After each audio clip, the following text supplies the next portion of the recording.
Today's lesson is on airspace. It involves quite a bit of different altitudes, so if you have not seen our video on altitudes, I recommend that you watch that and then come back to this. But let's get started. All airspace within the United States' control is called the National Airspace System. The airspace is broken down into Class A through E and G airspace. Each airspace has certain requirements in order to fly within to include equipment, weather minimums, etc. Let's start from the top and work our way down. Class Alpha airspace starts at flight level 180 or 18,000 feet and extends upward to flight level 600 or 60,000 feet.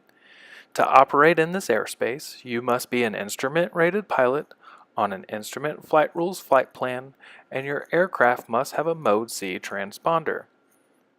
This airspace is where most commercial flights and corporate jets fly during cruise flight.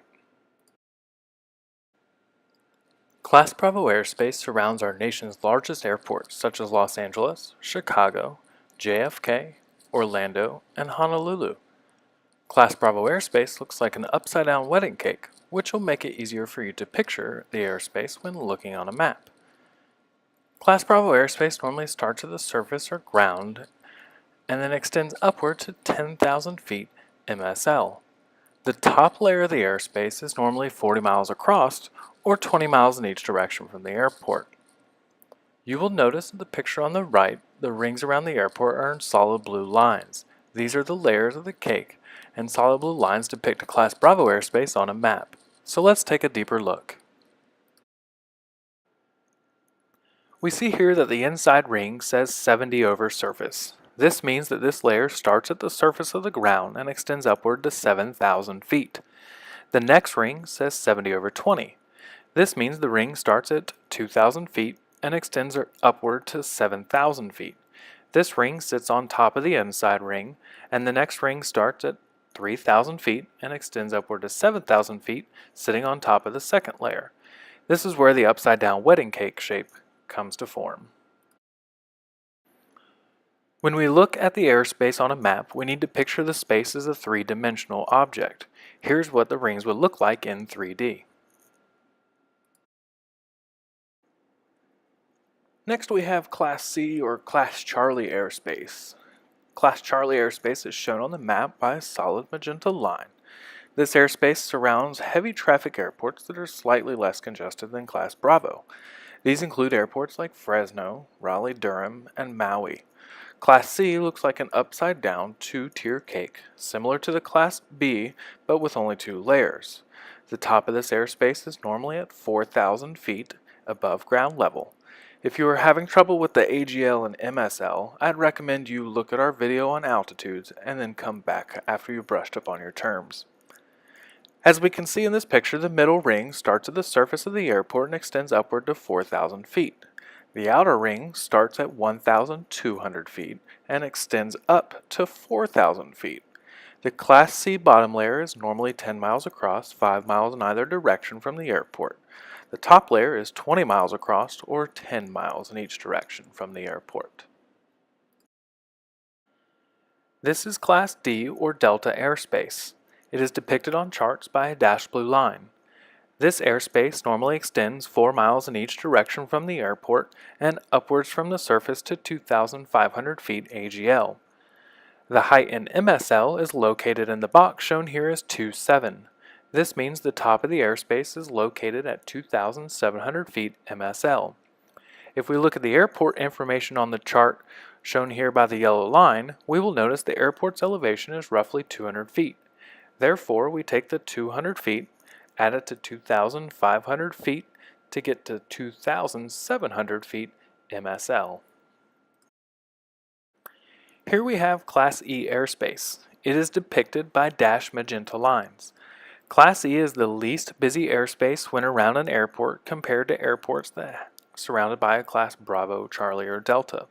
This is where things can start to get a little confusing, so we're going to come back to this after we discuss Class G airspace. Class G airspace is uncontrolled. This means that ATC does not talk to aircraft in this airspace and does not provide radar services such as aircraft separation. We commonly refer to this airspace as see and avoid. Pilots talk to other pilots on the radio to ensure separation. This airspace is around uncontrolled airports and very close to the surface of the Earth between airports. So now that we understand Class G, let's return to Class E. What is something you notice about Class E airspace? Could it be they don't tell you where it starts and ends? That's because it starts at the surface and extends all the way up to Class A airspace at flight level 180. Let's take a look at all the airspace so we can get a better look at Class E. Class E airspace is above every other type of airspace. When Class B, C, D, and G airspace end, Class E starts and goes all the way up to Class A. Class G airspace isn't shown on the chart, but once you learn these other classes, it's pretty easy to figure out. Let me show you an example.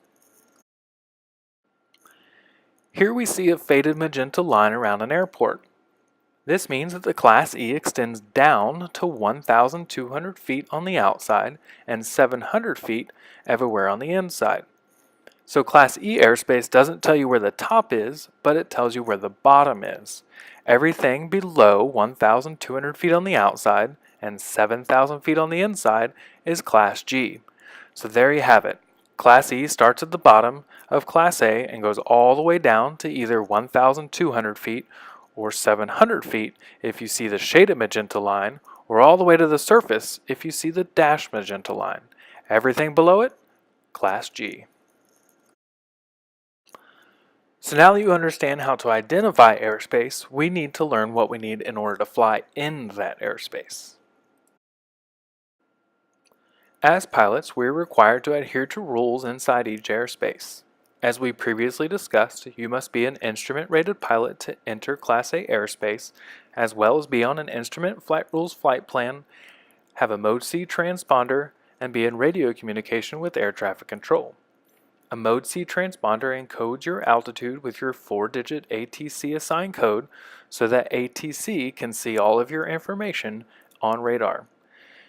To enter Class Bravo airspace, you must be at least a private pilot, have a Mode C transponder, and be in radio communication. You must hear the words, for example, CAU 78, you are cleared to enter the LA Class Bravo airspace. If you do not hear those words, do not enter. You can lose your pilot's license. Student pilots may fly in the Class Bravo without an instructor if they have been trained and endorsed by the instructor on Class Bravo operations. This airspace is very complex and has a lot of radio traffic. To enter Class C airspace, you need to have at least a student pilot certificate, a Mode C transponder, and established radio communications with ATC. You do not need permission to enter, just have established communication. Class D airspace is the first airspace you do not need a transponder. Though most planes are equipped with them, it is not required. All you need is a student pilot certificate and radio communications. Like Class C, you do not need permission to enter. For Class E and G, all you need is a student pilot certificate. Scary that you don't need a transponder or radio, though I highly suggest you have both. So have you realized any airspace missing yet? If you said F, you would be correct. The US does not use Class F airspace. In Canada, Class F is the equivalent to the US's special use airspace such as restricted areas, prohibited areas, and warning areas. The last item we need to cover for airspace is weather. I hope to teach you a few tricks to make this easy. Weather minimums are for VFR, visual flight rules, which means you must have a certain amount of visibility and be able to stay away from clouds by a set distance. Because we are on an instrument-rated flight plan in Class A airspace, we do not have any VFR weather minimums. In Class Bravo, we just need 3 miles of visibility and be able to stay clear of the clouds. Since ATC can see us on radar and we had permission to enter, they can ensure that we are far enough away from other planes. For Class C, D, and E, we go by the 500 1-2-3 rule. We need to be able to stay 500 feet below the clouds, 1,000 feet above them, 2,000 feet away horizontally, and have 3 miles of visibility. 500, 1, 2, 3. Now with Class E airspace, there are some small changes depending on altitude. However, we will leave that for your flight instructor to cover in a future lesson. Finally, we come to Class G airspace. In Class G, we need 1 mile of visibility and clear of the clouds. Scary to think that some planes might not have working radios here. There are some small changes depending on night or day operation, but again, let's cover that in a future lesson. So recapping, Class A does not have VFR minimums. Class B is 3 miles clear of clouds. Class C, D, and E is 500, 1, 2, 3, and Class G is 1 mile clear of clouds. If you get your instrument rating, you don't need this. You can fly in the clouds. Alright, that's it. You're done. We covered the National Airspace System, rules for flying in each type of airspace, and the VFR weather minimums to operate in each. I hope you learned a thing or two, and good luck in your adventures on becoming a pilot.